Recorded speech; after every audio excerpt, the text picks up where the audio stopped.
Bienvenidos, queridos oyentes, a la voz del Yogi con José Antonio. Gracias por tu interés y por acompañarme en las reflexiones de este nuevo episodio que trata de los 4 fines o las 4 metas de la vida humana. En el misterio de la existencia, el ser humano se encuentra dividido entre la tierra y el cielo, entre la necesidad de vivir y el anhelo de ser libre. Hoy en día experimentamos una desolación silenciosa y, lo que es más grave, ignoramos hacia dónde dirigirnos. Mientras tanto, las filosofías populares y seculares se complacen en acumular información, pero eluden la pregunta decisiva, la de la transformación del alma. Nos instruyen, pero no nos salvan. Nos explican el mundo, pero no nos enseñan a habitarlo con sentido. Tal vez por eso volver la mirada hacia el rostro milenario de la India no sea un gesto de exotismo, sino un acto de reconocimiento. En su alteridad podríamos reencontrar aquello que sin advertirlo hemos extraviado de nosotros mismos. Los sabios de la antigua India hablaron de 4 fines que trazan este recorrido sagrado. Estos son Artha, Kama, Dharma y Moksha. Cada uno es una estación en el camino del alma, un modo de aprender a habitar el mundo hasta que ya no exista distancia entre el mundo y el espíritu. Cada forma de conocimiento estaba inseparablemente unida a un arte riguroso y a una disciplina de vida concreta.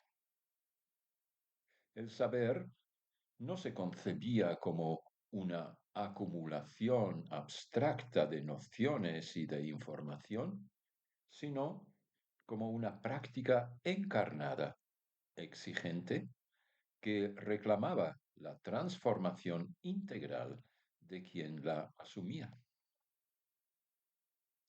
No se lo adquiría primordialmente en los libros, ni en discursos públicos o conversaciones eruditas, sino en la convivencia prolongada con un maestro verdadero, cuyo dominio no era sólo intelectual, sino vital.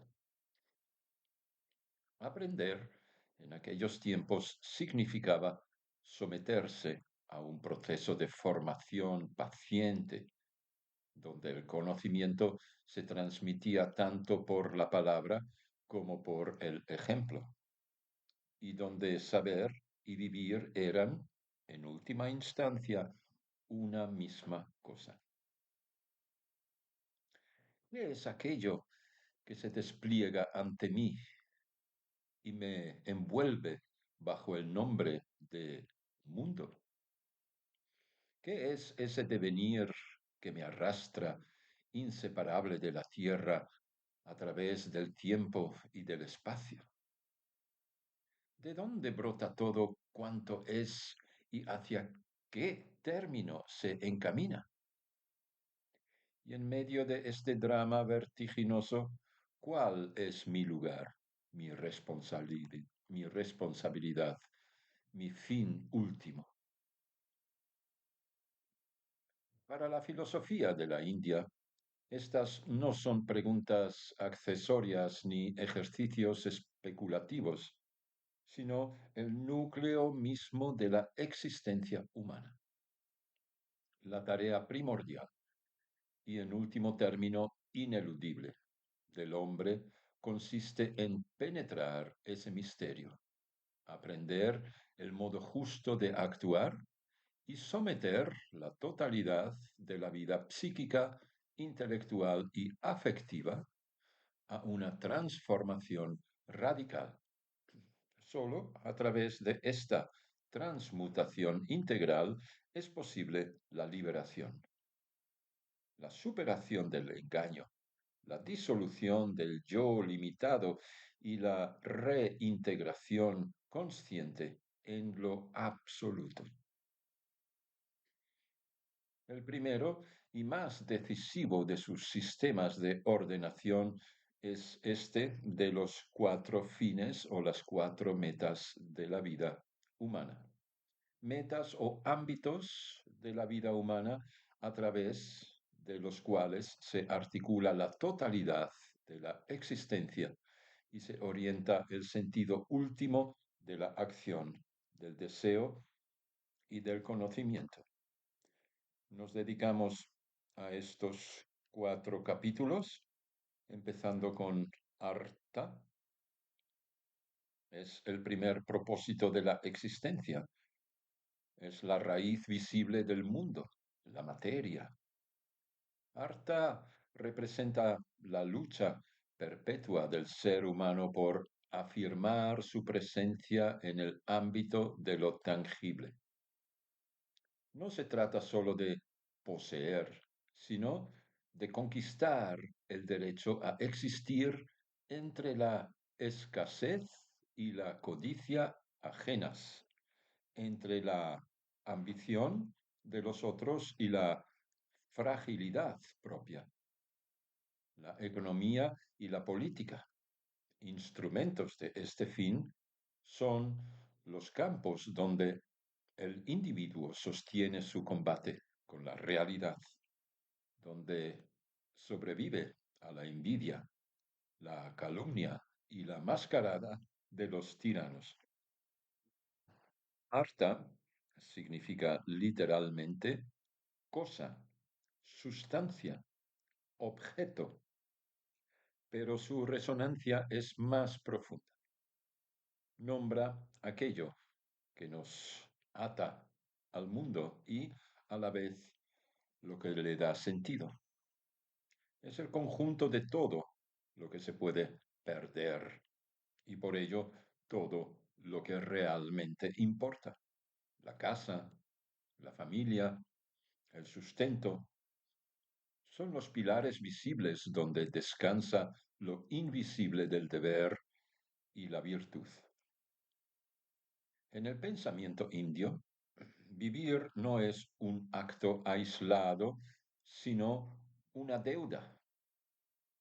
Al nacer, el ser humano contrae una obligación con los dioses, con los antepasados y con sus semejantes. Esta triple deuda sostiene la red del mundo. Solo quien cumple su papel vital, su dharma, logra reconciliar lo material con lo eterno, pues cada acción correcta es una forma de pago al orden cósmico. Los objetos del mundo, las flores, el arte, el amor, las joyas, el pan, no son meros adornos de la existencia, sino el eco sensible de la plenitud. En ellos la materia se vuelve celebración y el placer, cuando es reconocido como don y no como esclavitud, se transforma en agradecimiento. Arta no es solo riqueza ni fortuna, es el pulso visible del cosmos en su gesto de manifestarse. Es la corriente silenciosa que se condensa en objeto, el resplandor del ser cuando toma forma. Todo lo que puede tocarse, poseerse o perderse participa de su misterio, pues en cada cosa dormita una chispa de propósito. La materia no es un obstáculo para el espíritu, sino su espejo más denso, el espacio donde la conciencia experimenta su reflejo. En el comercio de los hombres, arta es trabajo, acuerdo, precio. En la ley, arta es demanda y acción.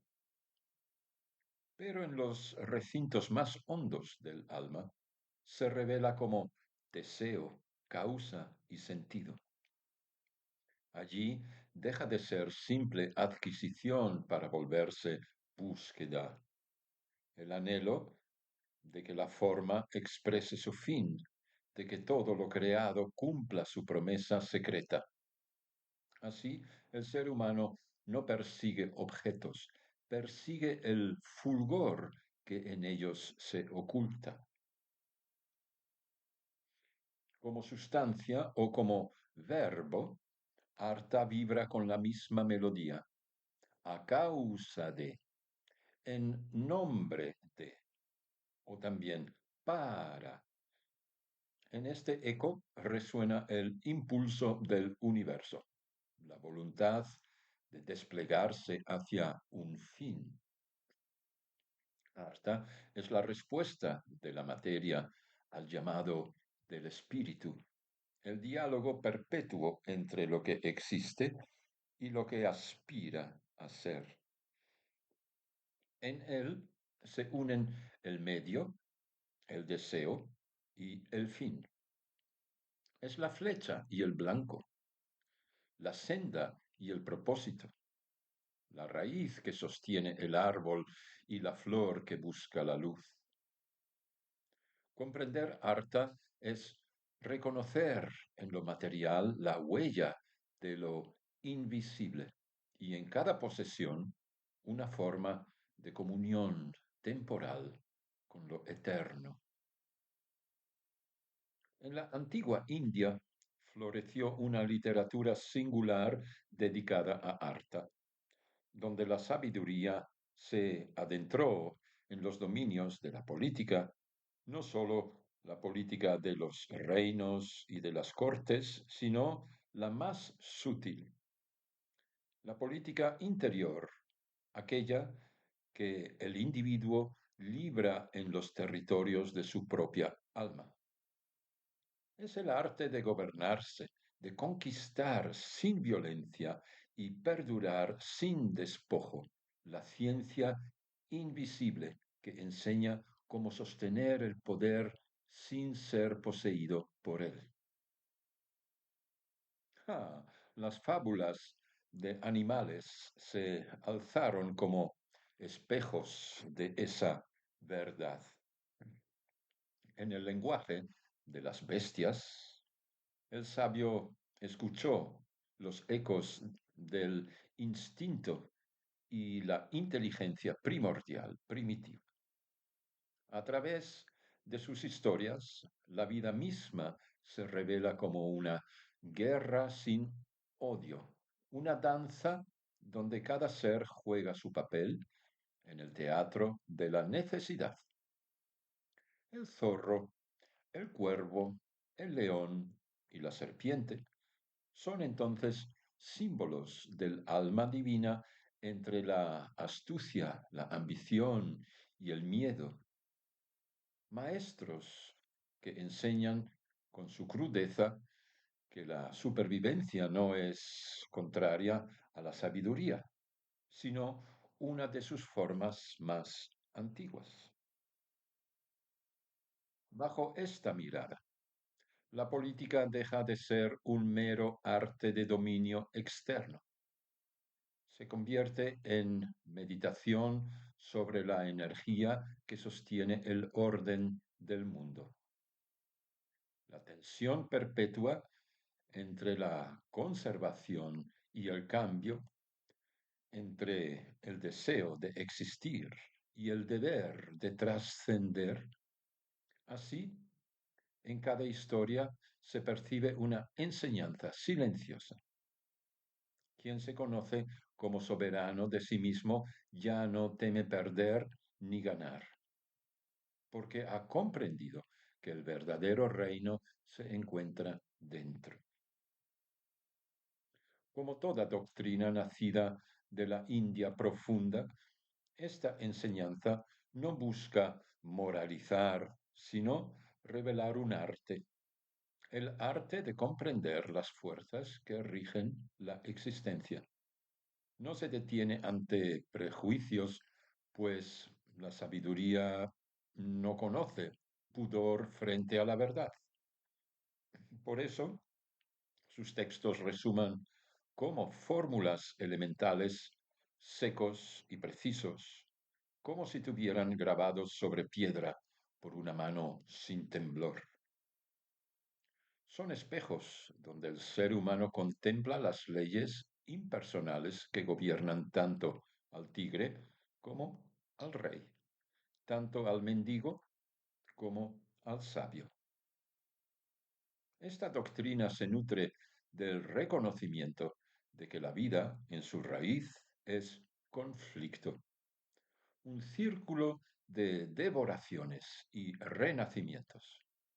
Los peces del mar que se tragan unos a los otros, bajo la indiferencia de las olas, encarnan el principio de Matsya Nyaya, la ley del pez grande que come al pequeño. Matsya Nyaya no es una enseñanza cruel, sino un espejo que no disfraza la realidad. La fuerza sostiene el orden y el orden contiene la posibilidad, el potencial de la armonía.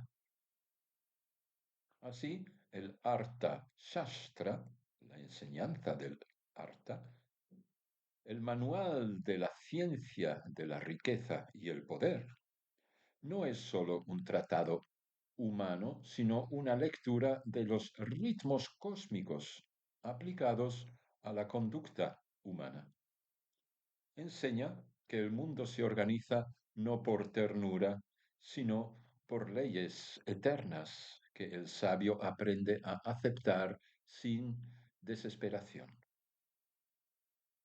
En comprender esa danza implacable del espíritu, descubre otro rostro del Dharma, la serenidad en medio del conflicto, la lucidez que mira al océano sin miedo, sin ira. La literatura que se erige en torno al Artha, o al Artha Shastra, si queremos, se abre como un vasto espejo del alma humana. En un extremo brillan las fábulas de animales, donde la sabiduría se reviste de instinto y la astucia se vuelve lenguaje moral del bosque. En el otro, los tratados sistemáticos y aforísticos condensan la meditación del espíritu sobre la estructura del poder, la ley y el destino. Allí, los misterios del gobierno se reflejan como una alquimia del alma, un modo de ordenar el mundo externo sin perder la claridad interior.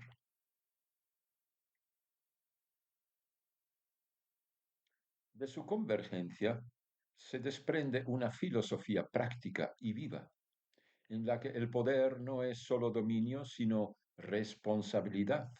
La diplomacia no es solo astucia, sino conocimiento de los ritmos del alma. El Arthashastra indio, en su hondura, no difiere de los grandes intentos occidentales por comprender el orden del mundo, las visiones de Platón, de Aristóteles o Maquiavelo, pero los trasciende al inscribirlos en una totalidad mayor. la convicción de que toda política es una expresión del Dharma, de la enseñanza, y que gobernar el mundo, en última instancia, es un modo de gobernar el propio ser. El segundo capítulo de estos cuatro fines es Kama. Kama, por favor, no confundir con karma. Kama sin R. Kama, el segundo de los fines de la vida, es el soplo cálido del deseo que anima la creación. Representa el amor y el placer, pero no como simple deleite de los sentidos. Es la corriente divina que impulsa a todo ser hacia la unión. En los himnos antiguos, Kama no es sólo el dios del amor, sino la primera vibración del cosmos, el anhelo que despertó en el vacío el deseo de ser. Se le representa con arco de flores y flechas de aroma, porque su poder no hiere la carne, sino el alma. Atraviesa el corazón y lo hace latir con nostalgia de una plenitud perdida. En su forma humana, Pama reina sobre la tierra y sobre los planos inferiores del cielo. Su dominio es el mundo donde la materia se hace consciente de su anhelo. Él es la encarnación del impulso que sostiene el círculo eterno del nacimiento, el goce y la muerte. El Kama Sutra del maestro Vatsyayana, un éxito clásico. Es algo más que un manual de seducción.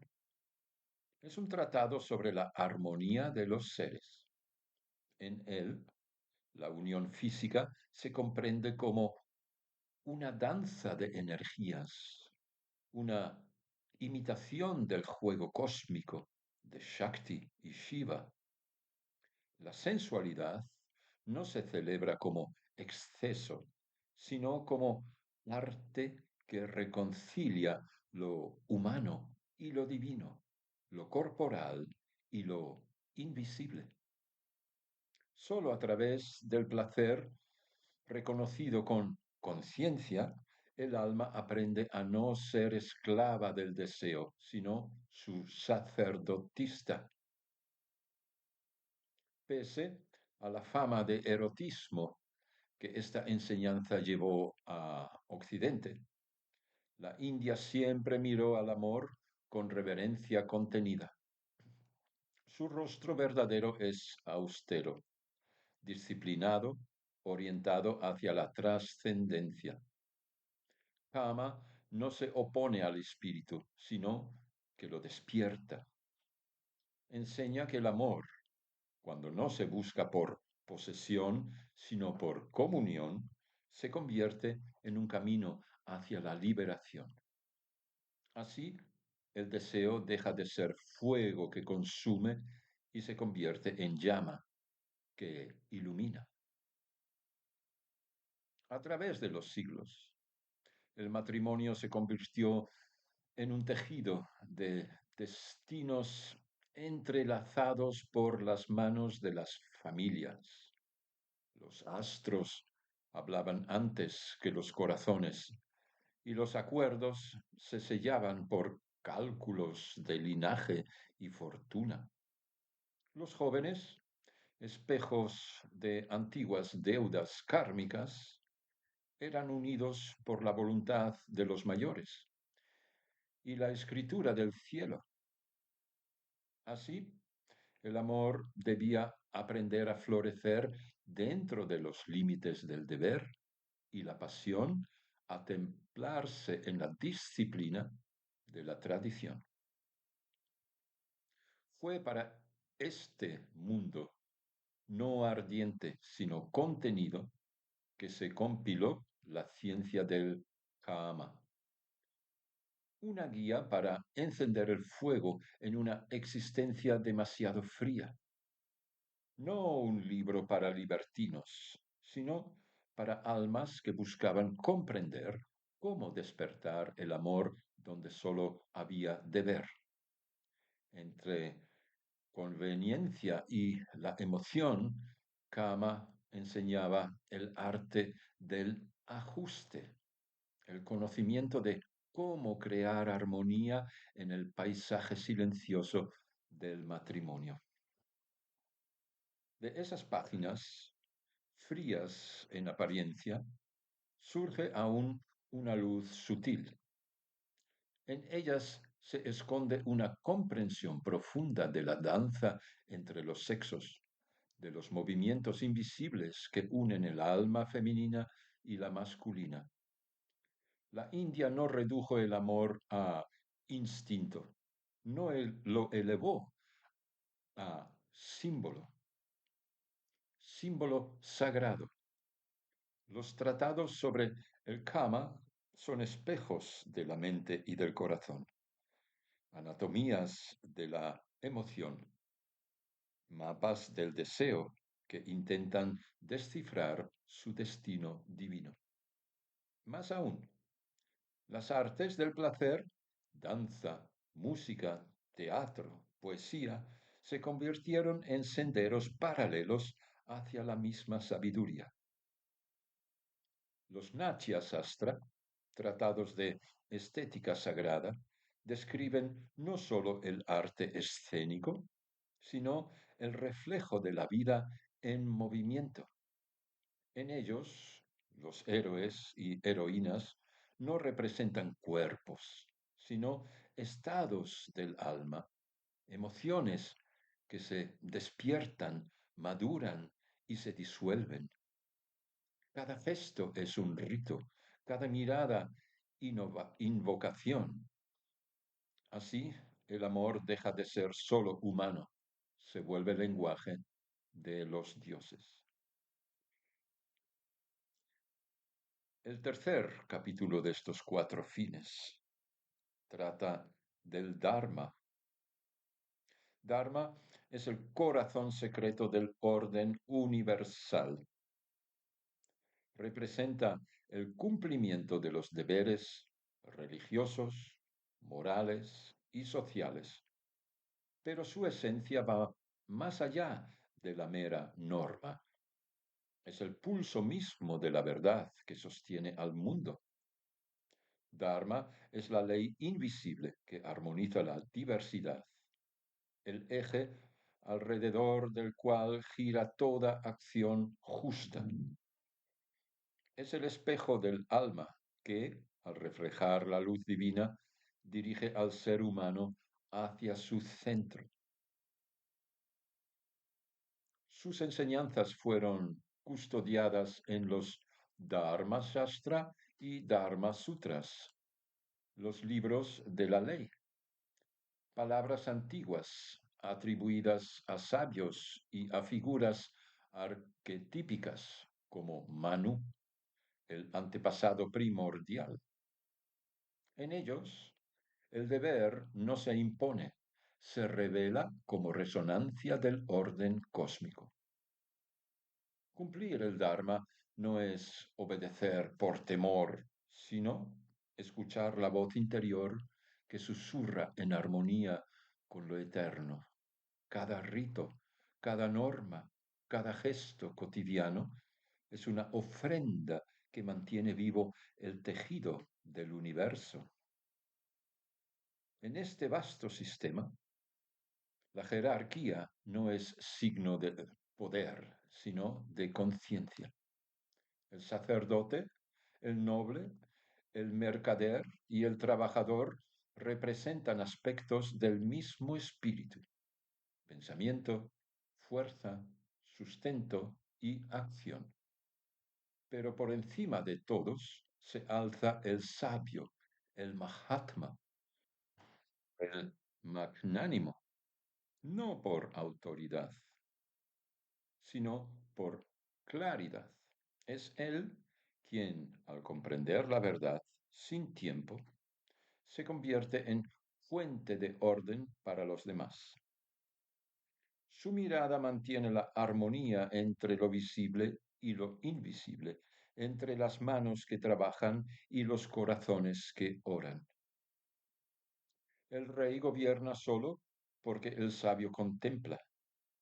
La tierra da fruto solo porque el espíritu guarda equilibrio. Así, el Dharma no es una ley impuesta desde fuera, sino una sinfonía en la que cada ser tiene su nota precisa. Cumplir con él es participar del canto del cosmos, mantener encendida la llama que une lo divino y lo humano. Allí donde el Dharma se cumple, el mundo respira en paz. El cuarto y último de los fines es moksha, es el retorno de la conciencia a su origen, la liberación, la redención suprema. Es el silencio que queda cuando cesan todos los deseos, la transparencia del ser liberado de los velos del mundo. Mientras Artha, Kama y Dharma trazan las sendas del vivir, Moksha señala la puerta por donde el alma abandona el ciclo mismo de la existencia. Es la meta y, a la vez, el olvido de toda meta, el gozo de quien ha despertado del sueño de los nacimientos. Las tres búsquedas precedentes, la riqueza, el amor y el deber, forman el trivarga, tal llamado trivarga, el triángulo de los vínculos mundanos, la danza con la materia, el deseo y la ley. Cada una enseña un modo de vivir. Moksha, en cambio, enseña a dejar de aferrarse. Es el punto en que toda filosofía se disuelve en experiencia pura, donde el conocimiento ya no se piensa, sino que se es. No niega la vida, pero la trasciende, la contempla como un reflejo pasajero sobre el espejo inmóvil del ser. Toda la sabiduría de la India converge en este fin supremo. Sus himnos, sus doctrinas y sus ascéticas disciplinas no son sino múltiples caminos hacia la misma claridad. Liberarse de la ignorancia que nos hace creer en la separación, de las pasiones que nos atan al devenir, de la ilusión, tal llamada Maya, que proyecta sombras sobre la luz del espíritu. Cuando el velo cae, el alma recuerda que nunca fue prisionera. Moksha es un estado de conciencia despierta. Es el instante en que el buscador comprende que no hay nada que buscar, porque él mismo era la realidad que anhelaba. La vida entera, con sus deberes y deseos, haya sentido en este reconocimiento último, que lo eterno ha estado siempre presente, aguardando en el silencio del corazón. Moksha deriva de la raíz muk y significa desatar, liberar, soltar, dejar en libertad, dejar o abandonar. Moksha significa liberación, escape, libertad, pero también rescate, emancipación final del alma. Así pues, queridos oyentes, los cuatro fines no son trayectorias distintas, sino círculos concéntricos que conducen hacia el centro del ser. Artha enseña a vivir, Kama a sentir, Dharma enseña a comprender y Moksha enseña a ser. Lo material, lo emocional, lo ético y lo espiritual dejan de combatir entre sí y se funden en una sola verdad. La verdad que toda búsqueda del hombre por riqueza, por amor o por propósito no es sino una forma velada de su deseo de libertad. Cuando el buscador comprende esto, ya no camina, entonces reposa, ya no desea, entonces contempla. Y en el silencio, donde nada falta, el alma reconoce que siempre estuvo libre. Muchas gracias por tu atención y hasta la próxima vez en un nuevo episodio de La Voz del Yogi.